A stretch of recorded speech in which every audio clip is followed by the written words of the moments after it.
visoka. I will speak in Croatian for the Croatian media. So I would like to use this opportunity to once again welcome the Speaker of the United States House of Representatives in the American Congress, Madam Speaker Nancy Pelosi. It is the first visit of a Speaker of the House of Representatives here in the Croatian Parliament ever, so it is a special honor for me, and it is also a sign of the level of the relations that our two countries have. Imali smo vrlo otvorene, iskrene razgovore, zaključili smo da su naši odnosi prijateljski, partnerski, saveznički i da dijelimo iste vrijednosti. A i te vrijednosti su nas i danas povezale, tu mislim na slobodu, mir, demokraciju, zaštitu ljudskih prava i temeljnih sloboda.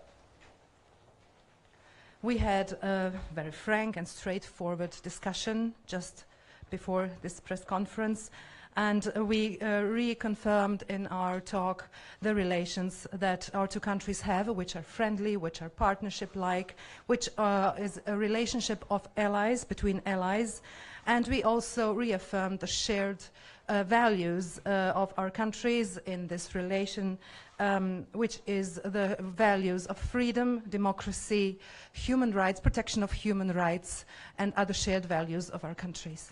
Isto tako iskazali smo snažnu potporu ukrajinskom narodu i dali snažnu podršku teritorijalnom integritetu, suverenitetu i neovisnosti Ukrajine.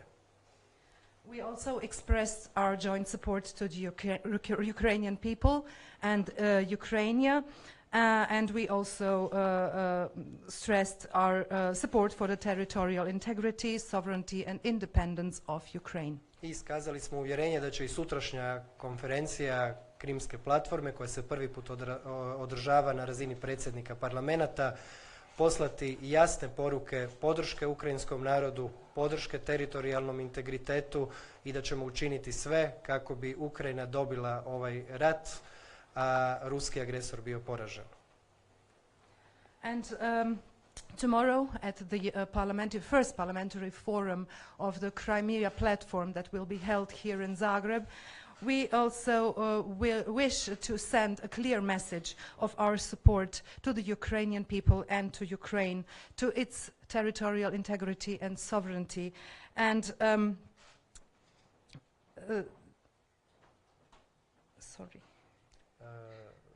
da ćemo podržati da Ukrajina dobije rat i da... And that we will do our best that Ukraine wins the war and that Russia will be defeated.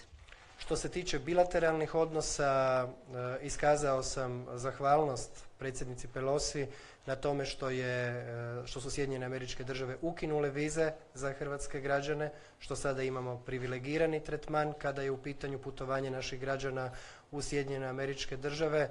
Isto tako izrazio sam nadu da ćemo što skorije potpisati i sporazum o izbjegavanju dvostrukog oporezivanja. To je sporazum koji će sasvim sigurno omogućiti puno snažniju gospodarsku suradnju i više investicija u Hrvatskoj koje će doći iz Sjedinjenih Američkih Država. I also expressed my appreciation to Madam Speaker Pelosi for the support in achieving that Croatia is no longer in the visa restriction. We are now in the visa waiver program. That we are not under the restrictions under the visa waiver program, and that we also joined the global entry program. I also expressed my hope that we will get the support for the signing of the double taxation treaty, which will surely encourage and help promote and strengthen our economic cooperation and boost the investments, the mutual investments between our countries. Razgovarali smo i o situaciji u našem susjedstvu, gdje smo iskazali čvrsto uvjerenje da je proces proširenja i Europske unije i NATO-a blagotvoran za stabilnost regije, međutim da sve zemlje koje žele dostići tu razinu moraju ispuniti potrebne kriterije i potrebne standarde, a one se uglavnom tiču vrijednosti o kojima smo zajednički govorili. We also spoke about the situation in our neighboring countries and we also expressed the belief that the process of enlargement to this part of Europe will be for the benefit of the stability of the whole region, but of course that those countries who wish to join us have to meet specific criteria in order to confirm that they share the same values as we. Madam Speaker, please. Thank you very much, Mr. Speaker. Thank you for the honor of visiting with you and your distinguished members of Parliament here. It's an honor to be at Zagreb Palace. Thank you for your welcome. It is maybe my first visit, the first visit of a Speaker of the United States Congress to Croatia, but it is not my first visit to Croatia. Hvala vam, gospodine predsjedniče. Evo, izuzetna mi je čast biti ovdje, izuzetna mi je čast što sam se susrela sa vama i sa vašim uvaženim kolegama zastupnicima u parlamentu. Čast mi je biti u zgradi Hrvatskog sabora. Spomenuli ste da je ovo prvi posjet predsjednika, odnosno predsjednice sada Zastupničkog doma Američkog kongresa, ali ovo nije moj prvi posjet Hrvatskoj. I came first in the 90s as a top Democrat on the Foreign Assistance Subcommittee of Appropriations, and I saw firsthand the courage of the Croatian people, the suffering that you experienced at the hands of neighbors, and that you are using that experience to help the Ukrainians, and we're grateful to you for that. 90. godina sam bila ovdje u Hrvatskoj kao top demokrat i član pododbora za pružanje pomoći i tada sam svjedočila velikoj hrabrosti hrvatskog naroda u ratu, u agresiji koju je tada, u agresiji od strane tada susjedne države. I zahvaljujem Hrvatskoj što sada koristi to svoje vrijedno iskustvo u potpori Ukrajini koja se nalazi u situaciji rata. Mr. Speaker, in our relationships with other countries and in our visits, it's about three things. It's about security, it's about economics, and it's about governance. And our relationship with Croatia is one that is growing on all of these fronts. Our security cooperation is important not only to the region, but for peace in a broader sense. Our moving, as you have called for, to the double taxation agreement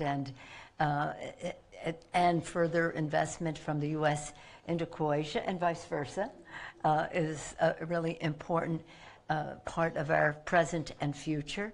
And in governance, moving toward peace, the visa waiver program, respect for your people, and the importance of our increased communications between our two countries is a value that we place on the U.S.-Croatia relationship.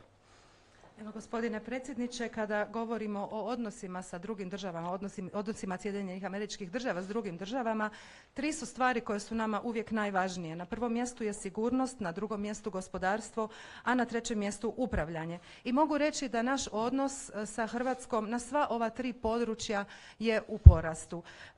Sigurnost je tu jako važna s obzirom na to da sigurnost koju u našem zajedničkom odnosu ostvarujemo je sigurnost naše ove cijele regije, a tako i sigurnost i širega područja. Spomenuli ste, gospodine predsjedniče, važnost potpisivanja sporazuma, odnosno ugovora o izbjegavanju dvostrukog oporezivanja i time se dotičemo druge točke ove važnosti u našim odnosima, a to je gospodarstvo. Važno je da ostvarujemo veće kontakte i mislimo da će se potpisivanjem ovog sporazuma upravo na tom području puno toga više napraviti. Treće područje je upravljanje. Dakle, tu govorimo o miru, govorimo o odnosu,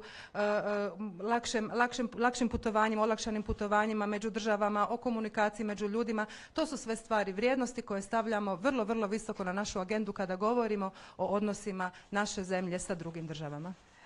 On this visit to Croatia, I have a co-leader of our delegation, and that is Congressman Jerry Connolly of Virginia. He has been invited by the Ukrainians and Croatia as the president of the North Atlantic Interparliamentary Group. He knows some of the members of Parliament here, as do I. It's not our first visit with some of them, but he brought a very interesting NATO perspective to our conversation that is very valued. Evo sa mnom u mojoj delegaciji kao reći ću partner s moje strane je i kongresnik Connelly koji dolazi iz Virginije. On je trenutno na funkciji predsjednika parlamentarne skupštine NATO-a. On je došao ovdje također na poziv Ukrajine i Hrvatske i on je u našem razgovoru kojeg smo malo prije imali također iznio vrlo zanimljivu perspektivu NATO-a po svim ovim pitanjima koje smo spomenuli. We're especially proud that an American has been elected the president of the North Atlantic, the Interparliamentary Assembly, in light of shall we say, recent history and concern about our commitment to NATO. Thank you, Mr. Connelly. Evo, posebna mi je čast i drago mi je da je upravo Amerikanac izabran za predsjednika parlamentarne skupštine NATO-a u svjetlu svih nedavnih, odnosno događanja u posljednje vrijeme po pitanju opredjeljenosti NATO-u i sličnih pitanja. Hvala vam, gospodine Connelly.